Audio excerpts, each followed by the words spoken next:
तटकरेंनी कोकणामध्ये मनसे संपवली, त्यांचं काम कसं करणार असा सवाल मनसेचे सरचिटणीस वैभव खेडेकर यांनी केला आहे। राज ठाकरे यांचे आदेश मान्य आहेत, पण तटकरेंनी विकास कामं केली नाहीत असं खेडेकर म्हणाले। तर वैभव खेडेकरांना मी कायम मदत केली, जनता जाणून आहे असं तटकरे म्हणाले। खेडेकरांचा गैरसमज दूर केला जाईल असं तटकरे म्हणाले आहेत। तर मनसे नेते वैभव खेडेकरांना राज ठाकरेंनी बोलावलं आहे।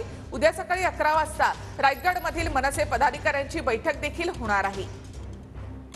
गेल्या 20 वर्षांमध्ये ज्या लोकांनी आम्हाला अपात्र केलं, आमच्यावरती गुन्हे दाखल केले, आम्हाला रात्रीत घरातून उठवून जेलमध्ये डांबलं, काहींवरती खोटे गुन्हे दाखल केले आणि ज्यांनी आमचे नगरसेवक फोडले, ज्यांनी आता आमची वर्ण्याची ग्रामपंचायत फोडली, अशा लोकांबरोबर कशा पद्धतीने काम करायचं ही भूमिका सर्व लोकांची आहे आणि या संदर्भात सगळ्यांनी आपली भूमिका मांडलेली आहे। वैभव खेडेकरांचं माझं चर्चा होईल।